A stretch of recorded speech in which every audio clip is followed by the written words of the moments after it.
देश की आज़ादी के संघर्ष दे विच ਲੱਖਾਂ ही लोगों ਦੀਆਂ ਕੁਰਬਾਨੀਆਂ ने जिन्हां दे नाल इतिहास भरिया पिया है। अज असी kalasangya.com राहीं लैके आए हाँ एक ऐसे देश भगत इंसान की कहानी जो लम्मा समा जेल दे विच रहे, जिन्हां ने अपनी जिंदगी का एक वड्डा हिस्सा जेलों के अंदर कटिया।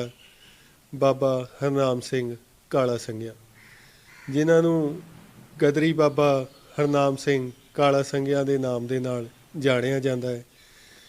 वो शहीद करतार सिंह सराभा, भाई रणधीर सिंह, शहीद भगत सिंह और बाबा सोहण सिंह भकना वर्गे देश भगतों के नाल वख-वख जेलों के अंदर रहे।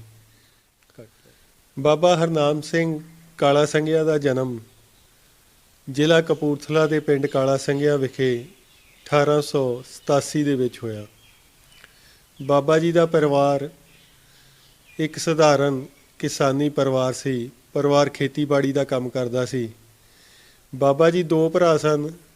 बचपन का बाबा जी का नाम राम और उन्होंने भरा का नाम लक्ष्मण सी। उस तो बाद बाबा जी ने ग्रंथी संतोख सिंह दे कोलों अमृतपान किया, जिस तो बाद उन्हों का नाम बदल के हरनाम सिंह रखा गया।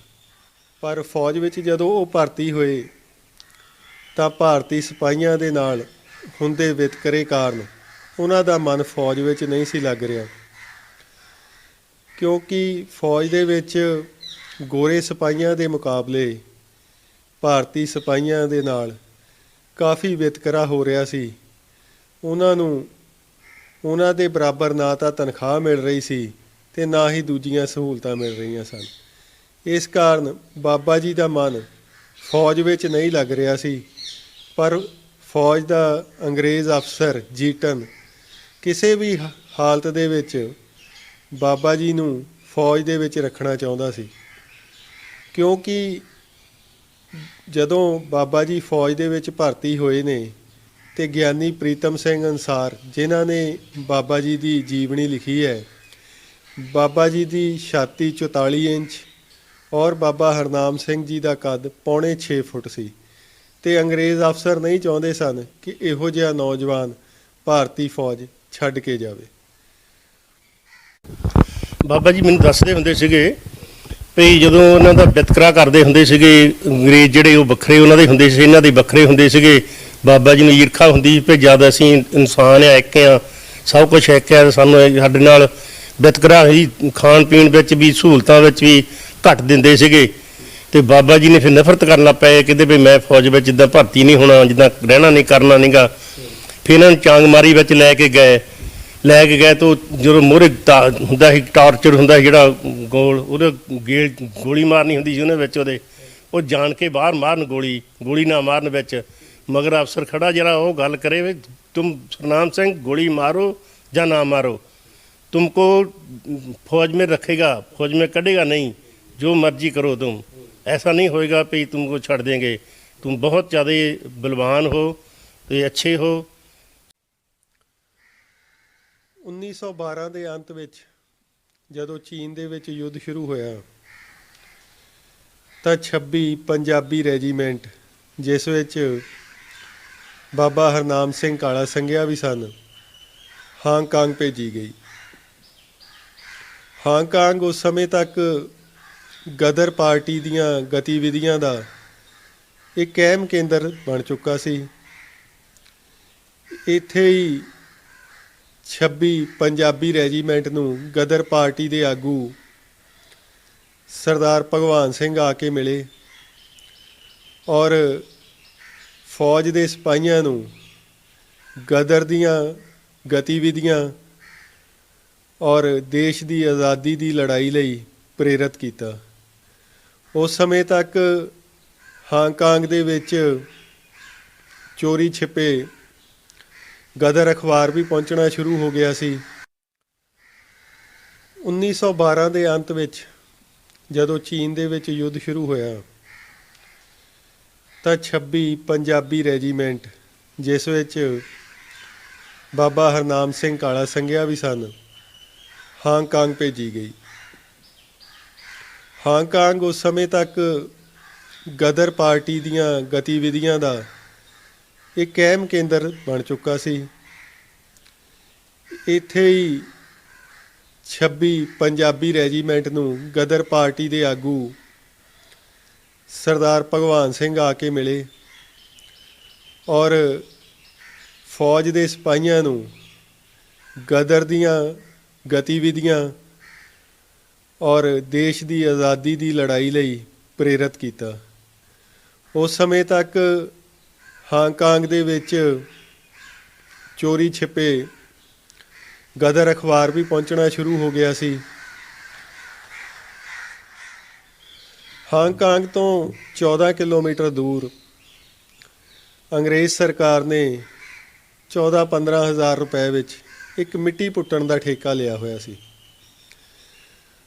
ਉਸ ਮਿੱਟੀ ਪੁੱਟਣ ਦੇ ਠੇਕੇ ਲਈ ਫੌਜ ਦੀਆਂ ਕੰਪਨੀਆਂ ਨੂੰ ਮਿੱਟੀ ਪੁੱਟਣ ਲਈ ਭੇਜਿਆ ਜਾ ਰਿਹਾ ਸੀ। ਪਹਿਲੀਆਂ ਦੋ ਕੰਪਨੀਆਂ, ਇੱਕ ਜੇਲਮੀ ਮੁਸਲਮਾਨ ਔਰ ਦੂਸਰੀ ਪਠਾਣਾ ਦੀ, ਦੋਨੋਂ ਆਪਣੀ ਵਾਰੀ ਸਿਰ ਮਿੱਟੀ ਪੁੱਟ ਆਏ। ਜਦੋਂ 26 ਪੰਜਾਬੀ ਰੈਜੀਮੈਂਟ ਦੀ ਵਾਰੀ ਆਈ ਤਾਂ ਬਾਬਾ ਹਰਨਾਮ ਸਿੰਘ ਕਾਲਾ ਸੰਘਿਆ, ਸਰਦਾਰ ਫੁੰਮਣ ਸਿੰਘ ਕਲੇਰ, ਲਾਂਸ ਨਾਇਕ ਕਿਰਪਾ ਸਿੰਘ, ਹੁਕਮ ਸਿੰਘ ਡੋਗਰਾ ਅਤੇ ਹੋਰ ਲੋਕਾਂ ਨੇ ਇਹ ਗੁਰਮਤਾ ਕੀਤਾ ਕਿ ਆਪਾਂ ਮਿੱਟੀ ਨਹੀਂ ਪੱਟਣੀ। ਉਹਨਾਂ ਕਿਹਾ ਕਿ ਜੇ ਮਿੱਟੀ ਪੱਟਣੀ ਸੀ ਤਾਂ ਪਿੰਡ ਰਹਿ ਕੇ ਖੇਤੀ ਨਹੀਂ ਸੀ ਹੁੰਦੀ, ਫੌਜ ਦੇ ਵਿੱਚ ਭਰਤੀ ਹੋਣ ਦੀ ਕੀ ਲੋੜ ਸੀ। ਇਹ ਗੁਰਮਤਾ ਕਰਕੇ ਇਹਨਾਂ ਚਾਰਾਂ ਨੇ ਸਾਰੀ ਕੰਪਨੀ ਨੂੰ ਇਸ ਗੱਲ ਲਈ ਮਨਾ ਲਿਆ ਕਿ ਮਿੱਟੀ ਪੁੱਟਣ ਤੋਂ ਇਨਕਾਰ ਕਰ ਦਿੱਤਾ ਜਾਵੇ। ਦੂਜੇ ਦਿਨ ਜਦ ਪਹਿਲੀਆਂ ਦੋ ਕੰਪਨੀਆਂ ਨੂੰ ਮਿੱਟੀ ਪੁੱਟਣ ਲਈ ਲਿਜਾਇਆ ਗਿਆ ਤਾਂ ਹੁਕਮ ਸਿੰਘ ਡੋਗਰਾ ਅਤੇ ਲਾਭ ਸਿੰਘ ਨੀਲਾ ਨੇ ਕੀਤੇ ਹੋਏ ਗੁਰਮਤੇ ਅਨੁਸਾਰ ਮਿੱਟੀ ਪੁੱਟਣ ਤੋਂ ਇਨਕਾਰ ਕਰ ਦਿੱਤਾ। ਇਸ ਦੀ ਖਬਰ ਅੰਗਰੇਜ਼ ਅਫਸਰ ਮੇਜਰ ਲਾਸਨ ਨੂੰ ਭੇਜੀ ਗਈ ਅਤੇ ਇਹਨਾਂ ਦੋਹਾਂ ਨੂੰ ਅਤੇ ਹੋਰ ਜੋ ਉਹਨਾਂ ਦੇ ਸਾਥੀਆਂ ਨੇ ਮਿੱਟੀ ਪੁੱਟਣ ਤੋਂ ਇਨਕਾਰ ਕੀਤਾ ਸੀ ਨੂੰ ਕੁਆਟਰ ਗਾਰਡ ਦੀ ਸਜ਼ਾ ਦਿੱਤੀ ਗਈ। ਬਾਬਾ ਜੀ ਦੀ ਕੰਪਨੀ ਹਜੇ ਕੁਆਟਰ ਦੇ ਵਿੱਚ ਸੀ। ਜਦ ਉਹ ਰਾਸ਼ਨ ਲੈਣ ਜਾ ਰਹੇ ਸਨ ਤਾਂ ਉਹਨਾਂ ਨੇ ਹੁਕਮ ਸਿੰਘ ਡੋਗਰੇ ਨੂੰ ਕੁਆਟਰ ਗਾਰਡ ਬੈਠੇ ਦੇਖਿਆ ਤਾਂ ਪੁੱਛਿਆ ਕੀ ਗੱਲ ਹੈ। ਤਾਂ ਉਸਨੇ ਕਿਹਾ ਕਿ ਬਾਬਾ ਜੀ, ਅਸੀਂ ਕੀਤੇ ਹੋਏ ਗੁਰਮਤੇ ਅਨੁਸਾਰ ਮਿੱਟੀ ਪੁੱਟਣ ਤੋਂ ਇਨਕਾਰ ਕਰ ਦਿੱਤਾ ਸੀ, ਜਿਸ ਕਾਰਨ ਸਾਨੂੰ ਇਹ ਸਜ਼ਾ ਦਿੱਤੀ ਗਈ ਹੈ। ਬਾਬਾ ਜੀ ਉੱਥੋਂ ਹੀ ਵਾਪਸ ਆਪਣੀ ਕੰਪਨੀ ਵਿੱਚ ਆਏ ਅਤੇ ਸਾਰੇ ਸਿਪਾਹੀਆਂ ਨੂੰ ਨਾਲ ਲੈ ਕੇ ਜਿੱਥੇ ਹੁਕਮ ਸਿੰਘ ਡੋਗਰੇ ਨੂੰ ਸਜ਼ਾ ਦਿੱਤੀ ਗਈ ਸੀ, ਕੁਆਟਰ ਗਾਰਡ ਬਿਠਾਇਆ ਗਿਆ ਸੀ, ਉੱਥੇ ਪਹੁੰਚੇ ਅਤੇ ਕਿਹਾ ਕਿ ਇਸ ਵਿਅਕਤੀ ਨੇ ਸਾਡੇ ਕਹਿਣ 'ਤੇ ਮਿੱਟੀ ਪੁੱਟਣ ਤੋਂ ਇਨਕਾਰ ਕੀਤਾ ਹੈ। ਇਹ ਜਿਹੜੀ ਹੁਕਮ ਅਦੂਲੀ ਇਹਨਾਂ ਸਿਪਾਹੀਆਂ ਨੇ ਕੀਤੀ ਹੈ, ਇਹ ਸਾਡੇ ਕਹਿਣ 'ਤੇ ਕੀਤੀ ਹੈ।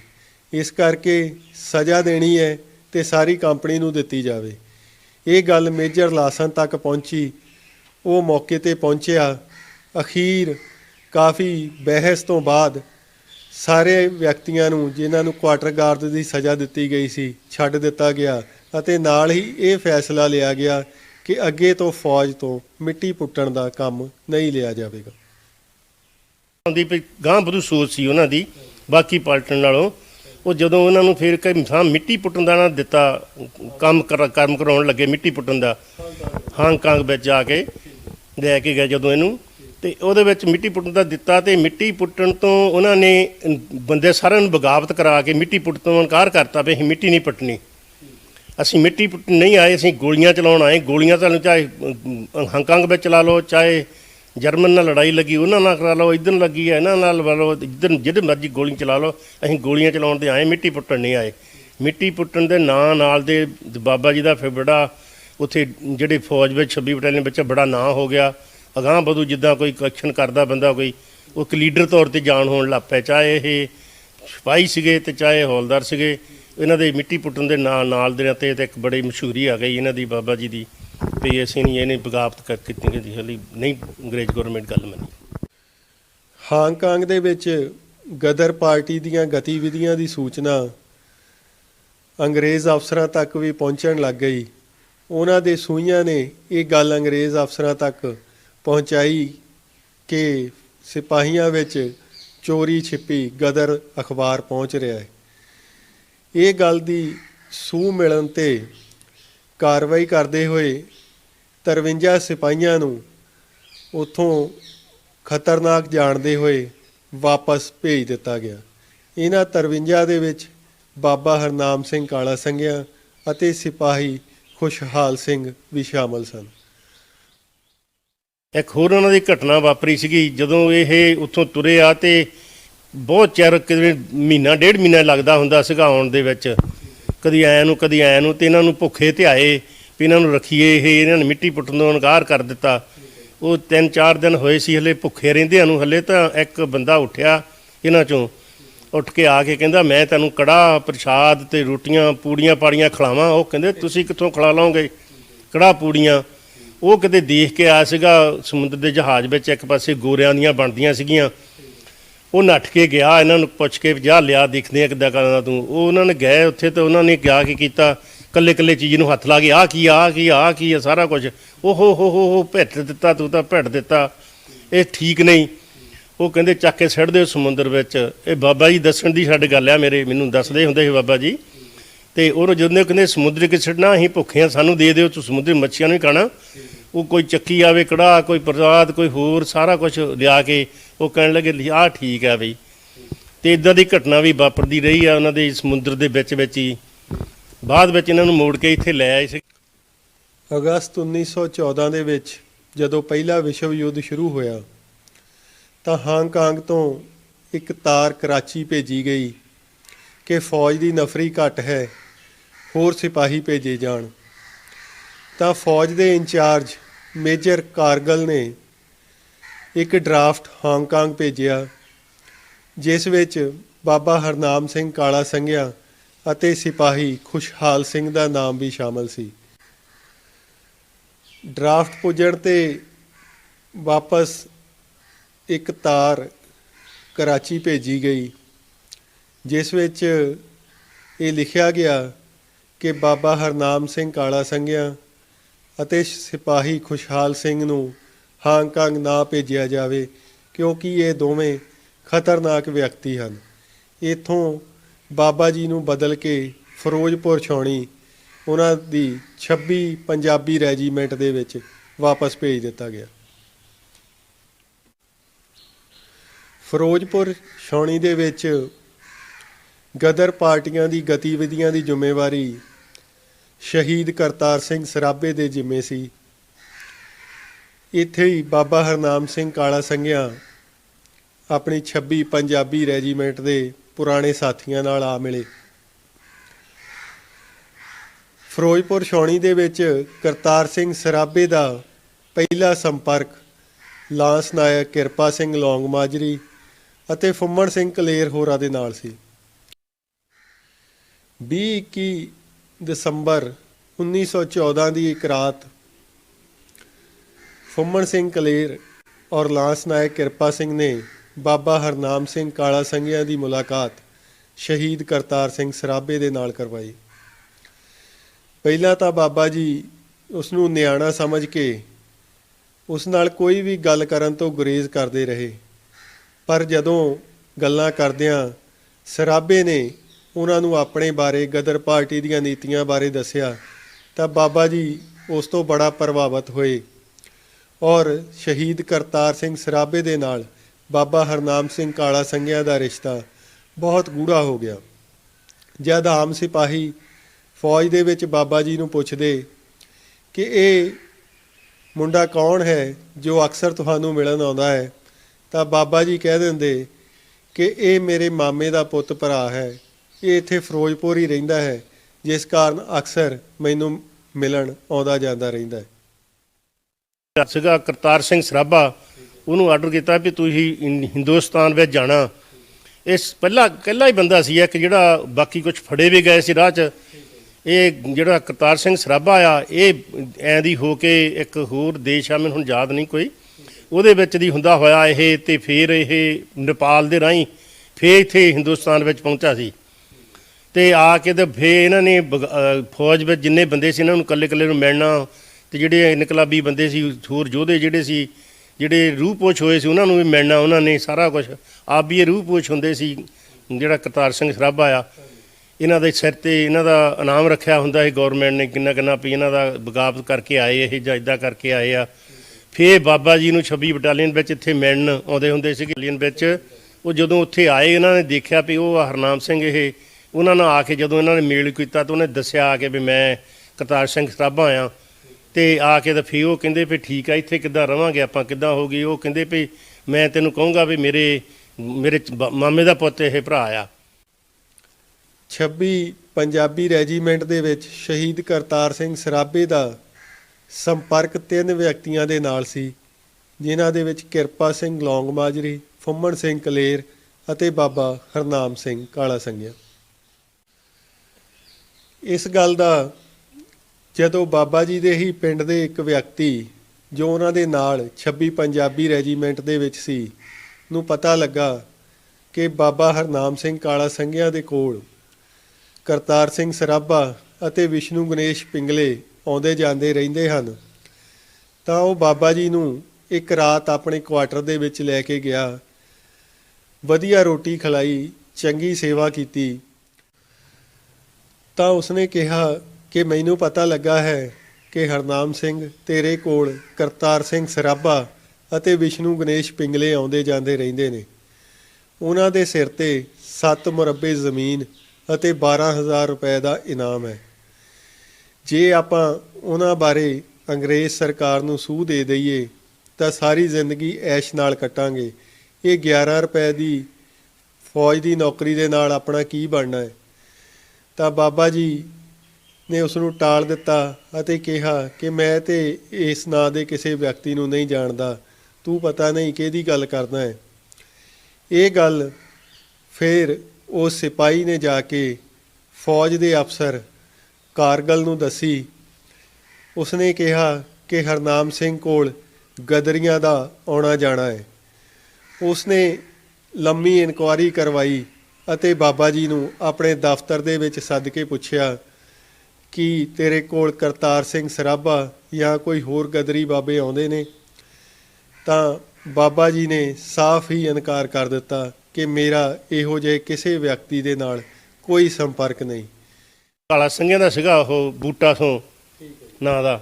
ਉਹ ਇੱਕ ਉਹਨਾਂ ਨੇ ਫੌਜ ਵਿੱਚ ਉਹਨਾਂ ਅਫਸਰਾਂ ਨਾਲ ਬੜੀ ਉਹਦੀ ਬਣੀ ਹੁੰਦੀ ਸੀ, ਇੱਦਾਂ ਜਿੱਦਾਂ ਗਦਾਰ ਵੀ ਹੁੰਦੇ ਵਿੱਚੋਂ ਕਰਨ ਵਾਲੇ, ਜਿਹੜੇ ਉਹ ਸੂਹੀਏ ਜਿਹੜੇ ਬੰਦੇ ਸੀਗੇ ਉਹ ਕਿਤੇ ਉਹਨੇ ਗੋਰੇ ਨੇ ਕਿਹਾ ਵੀ ਇਹਨਾਂ ਨੂੰ ਆਪਾਂ ਕਰਤਾਰ ਸਿੰਘ ਸਰਾਭੇ ਦਾ 12 ਮੁਰੱਬੇ ਜ਼ਮੀਨ ਦੇ ਤੇ 10,000 ਰੁਪਇਆ ਇਨਾਮ ਰੱਖਿਆ ਆ। 10,000 ਰੁਪਇਆ ਉਦੋਂ ਬਹੁਤ ਜ਼ਿਆਦਾ ਹੁੰਦਾ ਸੀ, ਮੁਰੱਬੇ ਕਈ ਮੁਰੱਬੇ ਆ ਸਕਦੇ ਸੀ। ਉਹਨਾਂ ਨੂੰ ਲਿਆ ਕੇ ਬਾਬਾ ਜੀ ਨੂੰ ਕਹਿਣਗੇ ਇੱਕ ਦਿਨ ਵੀ ਚੱਲ ਵੇ ਚੱਲ ਗਏ ਆਪਾਂ, ਮੇਰੇ ਘਰ ਤੁਹਾਡੀ ਦਾਵਤ ਆ ਇੱਕ, ਵੀ ਆਪਾਂ ਉੱਥੇ ਜਾ ਕੇ ਆਪਾਂ ਆ ਜਾ, ਤੂੰ ਰੋਟੀ ਪਾਣੀ ਮੈਂ ਮੇਰੇ ਘਰ ਹੋਊਗਾ। ਉਹ ਕਹਿੰਦਾ ਚੱਲ ਪਿੰਡ ਦਾ ਬੰਦਾ ਠੀਕ ਆ। ਉਹਨਾਂ ਕਹਿੰਦੇ ਦਾਰੂ ਰੱਖ ਲਈ, ਮੀਟ ਬਣਾ ਲਿਆ, ਖਾਣ ਲੱਗੇ। ਜਦੋਂ ਮਾੜਾ ਜਿਹਾ ਹਲੇ ਹੋਇਆ ਤੇ ਉਹਨਾਂ ਨੇ ਗੱਲ ਛੇੜ ਦਿੱਤੀ ਵੀ ਆਪਣੀ ਤੇਰੇ ਕੋਲ ਜੇ ਕਰਤਾਰ ਸਿੰਘ ਸਰਾਭਾ ਆਉਂਦਾ ਆਪਾਂ ਸਿਰਫ ਦੱਸਣਾ ਹੀ ਆ ਵੀ ਹਾਂ ਸਾਡੇ ਕੋਲ ਆਉਂਦਾ, ਹੋਰ ਕੱਖ ਨਹੀਂ ਕਰਨਾ, ਤੂੰ ਆਪਾਂ ਨੂੰ 12 ਮੁਰੱਬੇ ਮਿਲਣਗੇ ਤੇ 10,000 ਰੁਪਈਆ ਮਿਲੂਗਾ, ਸਾਰੀ ਜ਼ਿੰਦਗੀ ਦੀਆਂ ਰੋਟੀਆਂ ਮਿਲ ਜਾਣੀਆਂ ਤੇ ਆਪਾਂ ਨੂੰ ਕਰਨਾ ਚਾਹੀਦਾ। ਬਾਬੇ ਨੂੰ ਸੱਤੀ ਆਪਣੀ ਅੱਗ ਲੱਗ ਗਈ ਵੀ ਆਹ ਬਣਦਾ ਕੀ, ਇਹਨੂੰ ਪਤਾ ਕਿੱਦਾਂ ਲੱਗਾ। ਉਹਦੇ ਨਾਲ ਬਹੁਤ ਜ਼ਿਆਦਾ ਨਫ਼ਰਤ ਮਾਰ ਕੇ ਚੱਕ ਕੇ ਉਹਦੀ ਮਾਰੀ, ਚੱਕ ਕੇ ਕਹਿੰਦਾ ਮੇਰੇ ਕੋਲ ਨਹੀਂ ਆਉਂਦਾ ਕੋਈ ਵੀ, ਮੈਨੂੰ ਪਤਾ ਨਾ ਕੋਈ ਗੱਲ ਆ ਨਾ ਕੋਈ ਹੋ ਰਿਹਾ। ਬਾਬਾ ਜੀ ਉੱਠ ਕੇ ਆ ਗਏ। ਬਾਬਾ ਜੀ ਉਦੋਂ ਉੱਠ ਕੇ ਆ ਗਏ, ਜਦੋਂ ਫਿਰ ਕਰਤਾਰ ਸਿੰਘ ਸਰਾਭਾ ਆਇਆ, ਉਹਨਾਂ ਬਾਬਾ ਜੀ ਨੂੰ ਉਹਨੂੰ ਛੂਹ ਕਰ ਦਿੱਤੀ ਵੀ ਬਾਬਾ ਹੁਣ ਤੂੰ ਅੱਜ ਆ ਗਿਆ, ਹੁਣ ਤੂੰ ਚਲੇ ਜਾਓ ਇੱਥੋਂ, ਵੀ ਛੂਹ ਲੱਗ ਗਈ ਆ, ਪਤਾ ਹੋ ਗਿਆ ਵੀ ਆਪਾਂ ਹੁਣ ਇੱਥੇ ਨਹੀਂ ਮਿਲਣਾ, ਆਪਾਂ ਹੋਰ ਕਿਤੇ ਮਿਲਿਆ ਕਰਾਂਗੇ। ਲੰਮੀ ਚੱਲੀ ਇਨਕੁਆਇਰੀ ਤੋਂ ਬਾਅਦ 7 ਸਿਪਾਹੀਆਂ ਨੂੰ 26 ਪੰਜਾਬੀ ਰੈਜੀਮੈਂਟ ਦੇ ਵਿੱਚੋਂ 12 ਪੱਥਰ ਕਰ ਦਿੱਤਾ ਗਿਆ, ਯਾਨੀ ਕਿ ਇੱਕ ਕਿਸਮ ਨਾਲ ਸਸਪੈਂਡ ਕਰ ਦਿੱਤਾ ਗਿਆ, ਜਿਨ੍ਹਾਂ ਦੇ ਵਿੱਚ ਲਾਂਸ ਨਾਇਕ ਕਿਰਪਾ ਸਿੰਘ ਲੌਂਗ ਮਾਜਰੀ, ਫੁੰਮਣ ਸਿੰਘ ਕਲੇਰ, ਈਸ਼ਰ ਸਿੰਘ ਲਿੱਦੜ, ਲਾਭ ਸਿੰਘ ਨੀਲਾ, ਬਾਬਾ ਹਰਨਾਮ ਸਿੰਘ ਕਾਲਾ ਸੰਘਿਆ, ਮੱਘਰ ਸਿੰਘ ਸਿਆਲਕੋਟੀਆ, ਲਾਭ ਸਿੰਘ ਸਿਆਲਕੋਟੀਆ, ਸਿਪਾਹੀ ਖੁਸ਼ਹਾਲ ਸਿੰਘ। ਉਸੇ ਦੁਪਹਿਰ ਲਾਂਸ ਨਾਇਕ ਕਿਰਪਾ ਸਿੰਘ ਦੇ ਕੁਆਟਰ ਦੇ ਵਿੱਚ ਇੱਕ ਮੀਟਿੰਗ ਚੱਲ ਰਹੀ ਸੀ, ਜਿਸ ਵਿੱਚ ਕਰਤਾਰ ਸਿੰਘ ਸਰਾਭਾ ਅਤੇ ਅਨੋਖਾ ਸਿੰਘ, ਜੋ ਬਾਬਾ ਹਰਨਾਮ ਸਿੰਘ ਜੀ ਅਨੁਸਾਰ ਬਾਅਦ ਦੇ ਵਿੱਚ ਵਾਅਦਾ ਮਾਫ ਗਵਾਹ ਬਣ ਗਿਆ, ਸ਼ਾਮਲ ਸੀ।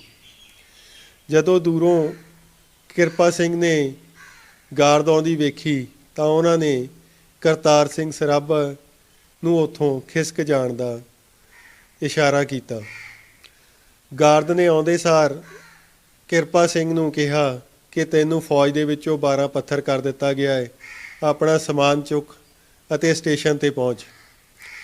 ਜਦੋਂ ਲਾਂਸ ਨਾਇਕ ਕਿਰਪਾ ਸਿੰਘ ਸਟੇਸ਼ਨ 'ਤੇ ਪਹੁੰਚਿਆ ਤੇ ਸ਼ਹੀਦ ਕਰਤਾਰ ਸਿੰਘ ਸਰਾਭਾ ਉੱਥੇ ਸਟੇਸ਼ਨ 'ਤੇ ਲਾਂਸ ਨਾਇਕ ਕਿਰਪਾ ਸਿੰਘ ਤੇ ਫੁੰਮਣ ਸਿੰਘ ਕਲੇਰ ਨੂੰ ਆ ਮਿਲਿਆ ਅਤੇ ਉਹਨਾਂ ਨੂੰ ਗਦਰ ਦੀ ਤਾਰੀਖ ਔਰ ਨਿਸ਼ਚਿਤ ਕੀਤੇ ਸਥਾਨ ਬਾਰੇ ਦੱਸਿਆ। ਅਗਲੇ ਹੀ ਸਟੇਸ਼ਨ ਤੋਂ ਕਿਰਪਾ ਸਿੰਘ ਲੌਂਗਮਾਜਰੀ ਅਤੇ ਫੁੰਮਣ ਸਿੰਘ ਕਲੇਰ ਉਤਰ ਕੇ ਸ਼ਹੀਦ ਕਰਤਾਰ ਸਿੰਘ ਸਰਾਭੇ ਵੱਲੋਂ ਦੱਸੇ ਹੋਏ ਸਥਾਨ 'ਤੇ ਪਹੁੰਚ ਗਏ। ਇਤਿਹਾਸ ਵਿੱਚ ਵੀ ਆਉਂਦਾ ਹੈਗਾ ਆ, ਉਹ 21 ਫਰਵਰੀ 21 ਸੀਗੀ ਤਰੀਕ, 21 ਤਰੀਕ ਦਾ ਨਿਸ਼ਚਿਤ ਕੀਤਾ ਹੈਗਾ ਵੀ ਆਪਾਂ ਸਾਰਿਆਂ ਨੂੰ ਹੈਂਡ ਅਪ ਕਰਾ ਲੈਣਾ ਤੇ ਗੋਰਿਆਂ ਤੋਂ ਸਭ ਹਥਿਆਰ ਛਡਾ ਲੈਣੇ। ਆਪਾਂ ਬਗਾਵਤ ਤੁਸੀਂ ਫੌਜ ਵਿੱਚ ਆ ਤੇ ਤੁਹਾਡੇ ਜਿਹੜੇ ਹੈਗੇ ਆ ਬੰਦੇ ਜਿਹੜੇ ਅਸਲੇਖਾਨੇ ਦੇ ਲੱਗੇ ਆ ਉਹ ਤੁਹਾਡੇ ਨਾਲ ਆ ਹੁਣ ਇਸ ਵੇਲੇ। ਉਹ ਸਾਰਾ ਕੁਝ ਹੁੰਦਾ ਹੋਇਆ ਜਦੋਂ ਉਹ ਕਰਤਾ ਤੇ ਆਸਨ ਫਿਰ ਸਾਲੇ ਸੂਆਂ ਨੂੰ ਪਸੂਰ ਲੱਗ ਗਈ, ਪਤਾ ਲੱਗ ਗਿਆ ਉਹਦਾ ਹੀ ਬਗਾਵਤ ਦਾ ਪਤਾ ਲੱਗ ਗਿਆ ਵੀ ਇਹਨਾਂ ਨੇ 21 ਤਰੀਕ ਨੂੰ ਬਗਾਵਤ ਕਰ ਦੇਣੀ ਆ। ਉਹ ਬਗਾਵਤ ਕਰਨ ਦਾ ਇਰਾਦਾ ਫਿਰ ਉਹਨਾਂ ਦਾ ਨਿਕਲ ਗਈ, ਸੂਹ ਚੱਲ ਗਈ, ਸਾਰਾ ਪਤਾ ਲੱਗਾ ਵੀ 21 ਤਰੀਕ ਨੂੰ ਤਾਂ ਇਹਨਾਂ ਨੇ ਆਹ ਕੁਛ ਕਰਨਾ, ਇੱਦਾਂ ਹੋਣੀਆਂ। 21 ਤੋਂ ਫਿਰ ਇਹਨਾਂ ਨੇ 19 ਦੇ ਇੱਕ ਦਿਨ 2 ਦਿਨ ਪਹਿਲਾਂ ਕਰ ਲਈ ਤੇ ਭਾਵੇਂ 19 ਨੂੰ ਕਰ ਲੈਂਦੇ ਆ। 19 ਨੂੰ ਵੀ ਜਦੋਂ ਇਹ ਬਗਾਵਤ ਕਰਨੀ ਸੀਗੀ ਤੇ ਉਸ ਵੇਲੇ ਫਿਰ ਇਹ ਜਿਹੜੀ ਆ ਉਹ ਗੌਰਮੈਂਟ ਜਿਹੜੀ ਆ ਅੰਗਰੇਜ਼, ਉਹਨਾਂ ਨੂੰ ਪਤਾ ਲੱਗ ਗਿਆ ਸੂਹੇ ਤੋਂ। ਉਹਨਾਂ ਸਾਰਿਆਂ ਨੇ ਜਿਹੜੀ ਹੈਗੀ ਆ ਉਹਦੇ ਹਥਿਆਰ ਸੀ ਜਿਹੜੇ ਉਹ ਸਾਰੇ ਉਹਨਾਂ ਦੇ ਜਮ੍ਹਾਂ ਉਹਨਾਂ ਨੇ ਆਪਣੇ ਲਾ ਲਏ। ਜਿਹੜੇ ਅੰਗਰੇਜ਼ਾਂ ਦੇ ਜਿਹੜੇ ਸਿਪਾਹੀ ਸੀਗੇ ਉਹ ਅੰਗਰੇਜ਼ਾਂ ਨੂੰ ਲਾਤਾ, ਹਾਜ਼ਰੀ ਜਿਹੜੀ ਲਾਤੀ ਆ। ਅੰਗਰੇਜ਼ ਜਿਹੜੇ ਸੀ ਉਹ ਡਿਊਟੀ 'ਤੇ ਵੀ ਅੰਗਰੇਜ਼ ਲਾਤੇ, ਜਦੋਂ ਅਸਲੇਖਾਨੇ ਉੱਥੇ ਵੀ ਅੰਗਰੇਜ਼ ਲਾਤੇ। ਉਹ ਜਿਹੜਾ ਉਹ 19 ਤਰੀਕ ਦਾ ਗਦਰ ਦਾ ਸੀਗਾ ਹਥਿਆਰ ਉਹ ਵੀ ਫੇਰ ਹੋਇਆ। ਉਧਰ 18 ਫਰਵਰੀ 1915 ਨੂੰ ਬਾਬਾ ਅਰਜਨ ਸਿੰਘ ਖੁਖਰਾਣਾ ਪਿੰਡ ਕਾਲਾ ਸੰਘਿਆ ਪਹੁੰਚਿਆ ਅਤੇ ਉਸਨੇ ਬਾਬਾ ਹਰਨਾਮ ਸਿੰਘ ਕਾਲਾ ਸੰਘਿਆ ਨੂੰ ਦੱਸਿਆ ਕਿ ਗਦਰ ਦੀ ਤਾਰੀਖ ਬਦਲ ਕੇ 19 ਫਰਵਰੀ ਨਿਸ਼ਚਿਤ ਕਰ ਦਿੱਤੀ ਗਈ ਹੈ ਅਤੇ ਆਪਾਂ ਫਿਰੋਜ਼ਪੁਰ ਛਾਉਣੀ ਪਹੁੰਚਣਾ ਹੈ। ਬਾਬਾ ਜੀ ਉਸੇ ਦੁਪਹਿਰ ਉਸ ਨੂੰ ਲੈ ਕੇ ਕਪੂਰਥਲੇ ਸਟੇਸ਼ਨ 'ਤੇ ਪਹੁੰਚੇ ਅਤੇ ਉੱਥੋਂ ਸ਼ਾਮ ਤੱਕ ਫਿਰੋਜ਼ਪੁਰ ਛਾਉਣੀ ਨੂੰ ਫੌਜ ਦੇ ਵਿੱਚ ਹਾਲਾਤ ਜਾਣਨ ਲਈ ਛਾਉਣੀ ਭੇਜਿਆ ਗਿਆ, ਜਿੱਥੇ ਕਿਰਪਾ ਸਿੰਘ ਨੂੰ ਗ੍ਰਿਫਤਾਰ ਕਰ ਲਿਆ ਗਿਆ। ਉਹਨਾਂ ਨੇ ਕਿਹਾ ਕਿ ਤੈਨੂੰ ਤਾਂ ਫੌਜ ਦੇ ਵਿੱਚੋਂ 12 ਪੱਥਰ ਕਰ ਦਿੱਤਾ ਗਿਆ ਹੈ, ਤੂੰ ਛਾਉਣੀ ਵਿੱਚ ਕੀ ਕਰਦਾ ਹੈ।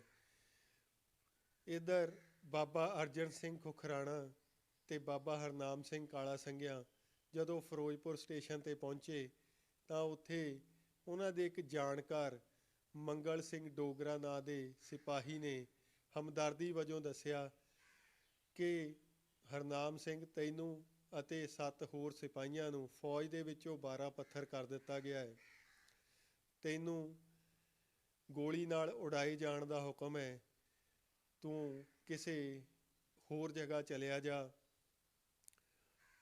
ਗਦਰ ਬਾਰੇ ਅੰਗਰੇਜ਼ ਅਫਸਰਾਂ ਨੂੰ ਸੂਹਾਂ ਮਿਲ ਚੁੱਕੀਆਂ ਨੇ, ਭਾਰਤੀ ਸਿਪਾਹੀਆਂ ਦੇ ਕੋਲੋਂ ਹਥਿਆਰ ਲੈ ਲਏ ਗਏ ਨੇ ਤੇ ਹੋਰ ਵੀ ਕਈ ਕਿਸਮ ਦੀਆਂ ਪਾਬੰਦੀਆਂ ਲਗਾ ਦਿੱਤੀਆਂ ਗਈਆਂ ਨੇ। ਸਾਰੇ ਗਦਰੀ ਇੱਧਰ ਉੱਧਰ ਖੁੰਡ ਪੁੰਡ ਗਏ ਨੇ। ਇਹ ਦੇਖਦੇ ਹੋਏ ਬਾਬਾ ਅਰਜਨ ਸਿੰਘ ਖੁਖਰਾਣਾ ਔਰ ਬਾਬਾ ਹਰਨਾਮ ਸਿੰਘ ਕਾਲਾ ਸੰਘਿਆ ਉੱਥੋਂ ਸਟੇਸ਼ਨ ਤੋਂ ਖਿਸਕ ਗਏ।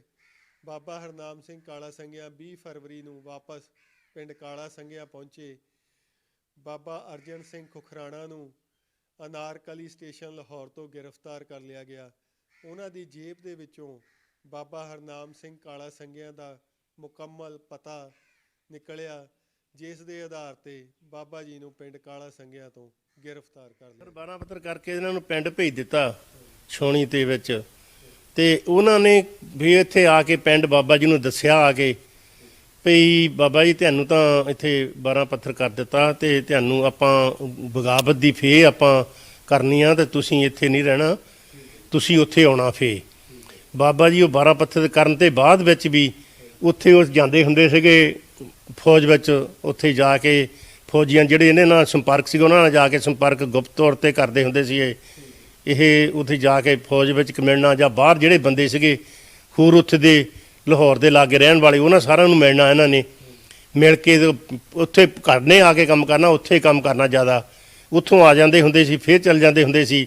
ਫਿਰ ਇਹਨਾਂ ਦੀ ਇੱਕ ਬਗਾਵਤ ਕਰਨ ਦੀ ਇੱਕ ਹੋਰ ਯੋਜਨਾ ਬਣਾਈ ਸੀਗੀ ਤੇ ਜਾਂ ਹਥਿਆਰ ਵੀ ਚਾਹੀਦੇ ਜ਼ਿਆਦੇ ਜਾਂ ਹੋਰ ਵੀ ਚਾਹੀਦੇ ਆ। ਫਿਰ ਇਹਨਾਂ ਨੇ ਇੱਕ ਹਥਿਆਰ ਵੀ ਇੱਕ ਥਾਂ ਲੁੱਟਣੇ ਸੀਗੇ ਤੇ ਬਾਬਾ ਜੀ ਨੂੰ ਨਾਲ ਲੈ ਕੇ ਗਏ, ਉੱਥੇ ਕੀਤੀ ਗੱਲ ਹੋਈ ਤੇ ਇਹਨਾਂ ਦੇ ਵਾਰੰਟ ਵੀ ਨਿਕਲ ਚੁੱਕੇ ਸੀਗੇ ਤੇ ਜਿਹੜੇ ਗ੍ਰਿਫਤਾਰੀ ਦੇ ਕੁਝ ਬੰਦੇ ਗ੍ਰਿਫਤਾਰ ਹੋ ਗਏ ਸੀਗੇ ਤੇ ਜਿਹੜੇ ਵਿੱਚ ਕਰਤਾਰ ਸਿੰਘ ਸਰਾਭੇ ਨੂੰ ਵੀ ਫੜਿਆ ਗਿਆ ਸੀਗਾ ਉਹਦੇ ਵਿੱਚ। ਤੇ ਇਹਨਾਂ ਤੋਂ ਪਹਿਲਾਂ ਤੇ ਫਿਰ ਬਾਅਦ ਵਿੱਚ ਇਹਨਾਂ ਨੂੰ ਇੱਕ ਖੁਖਰੈਣ ਸੀਗਾ ਜਿਹੜਾ ਅਰਜਨ ਸਿੰਘ ਖੁਖਰੈਣ ਦਾ, ਉਹ ਇਹਨਾਂ ਨੂੰ ਬਾਬਾ ਜੀ ਨੂੰ ਉੱਥੇ ਜਿਹੜਾ ਹੈਗਾ ਰੇਲਵੇ ਸਟੇਸ਼ਨ ਉੱਥੇ ਮਿਲਿਆ ਇਹਨਾਂ ਨੂੰ। ਉਹ ਕਹਿਣਗੇ ਬਾਬਾ ਜੀ ਤੁਹਾਨੂੰ ਤਾਂ ਗੋਲੀ ਮਾਰਨ ਦਾ ਆਰਡਰ ਕਰ ਦਿੱਤਾ ਵੀ ਤੁਸੀਂ ਹੁਣ ਇੱਥੋਂ ਖਿਸਕ ਜਾਵੋ ਹੋਰ ਪਾਸੇ ਦੀ ਹੋ ਕੇ। ਬਾਬਾ ਜੀ ਸਟੇਸ਼ਨ ਤੋਂ ਹੋਰ ਪਾਸੇ ਦੀ ਹੁੰਦੇ ਹੋਏ ਬਾਬਾ ਜੀ ਪਿੰਡ ਆਏ। ਬਾਅਦ ਵਿੱਚ ਉਹ ਜਿਹੜਾ ਸੀਗਾ ਸੈਣ ਸਿੰਘ ਖੁਰਕਾਣ ਵਾਲਾ, ਉਹ ਉਹਨਾਂ ਨੂੰ ਉਹਨਾਂ ਦੇ ਕੋਲ ਜਿਹੜੀ ਉਹਨਾਂ ਦੀ ਗ੍ਰਿਫਤਾਰੀ ਹੋ ਗਈ। ਉਹ ਜਦੋਂ ਗ੍ਰਿਫਤਾਰੀ ਹੋ ਗਈ ਤੇ ਉਹਨਾਂ ਜ਼ਿਲ੍ਹਾ ਤਲਾਸ਼ੀ ਲਈ ਤੇ ਉਹਦੇ ਜੇਬ ਵਿੱਚੋਂ ਪਰਚੀ ਨਿਕਲੀ। ਉਹ ਗਦਰੀ ਬਾਬਾ ਹਰਨਾਮ ਉਹਦੇ ਐਡਰੈਸ ਦੀ ਸੀ, ਪਿੰਡ ਕਾਲਾ ਸੰਘ ਦੀ ਸੀਗੀ, ਸਾਰਾ ਕੁਝ ਐਡਰੈਸ ਲਿਖਿਆ ਉਹਦਾ। ਉਹਦੇ ਆਧਾਰ ਤੇ ਬਾਬਾ ਜੀ ਨੂੰ ਫਿਰ ਕਾਲਾ ਸੰਘਿਆਂ ਤੋਂ ਉਹਨਾਂ ਨੂੰ ਚੱਕਣ ਦਾ ਫੰਡ ਦਾ ਆਰਡਰ ਦੇ ਦਿੱਤਾ। ਬਾਬਾ ਜੀ ਨੂੰ ਫਿਰ ਕਾਲਾ ਸੰਘਿਆਂ ਤੋਂ ਆ ਕੇ ਫੜ ਕੇ ਲੈ ਗਏ ਸੀ। ਇਸ ਤੋਂ ਬਾਅਦ ਹੋਰ ਗਦਰੀ ਬਾਬਿਆਂ ਅਤੇ ਸਿਪਾਹੀਆਂ ਦੀਆਂ ਗ੍ਰਿਫਤਾਰੀਆਂ ਹੋਈਆਂ। ਬਾਬਾ ਜੀ ਦੇ ਨਾਲ ਜੋ ਸਿਪਾਹੀ ਗ੍ਰਿਫਤਾਰ ਹੋਏ ਉਹਨਾਂ ਵਿੱਚ ਲਾਸ ਨਾਇਕ ਕਿਰਪਾ ਸਿੰਘ, ਫੁੰਮਣ ਸਿੰਘ ਕਲੇਰ, ਲਾਭ ਸਿੰਘ ਚਕਵਾਲੀਆ, ਖੁਸ਼ਹਾਲ ਸਿੰਘ, ਮੱਗਰ ਸਿੰਘ, ਤੇਜਾ ਸਿੰਘ, ਜਿਨ੍ਹਾਂ ਵਿੱਚੋਂ 4 ਬਾਅਦ ਦੇ ਵਿੱਚ ਵਾਦਾ ਮਾਫ ਗਵਾਹ ਬਣ ਗਏ। ਕਿਰਪਾ ਸਿੰਘ, ਲਾਭ ਸਿੰਘ, ਫੁੰਮਣ ਸਿੰਘ ਅਤੇ ਬਾਬਾ ਹਰਨਾਮ ਸਿੰਘ ਕਾਲਾ ਸੰਘਿਆਂ ਨੂੰ ਉਮਰ ਕੈਦ, ਜਾਇਦਾਦ ਜ਼ਬਤੀ ਦੀ ਸਜ਼ਾ ਹੋਈ।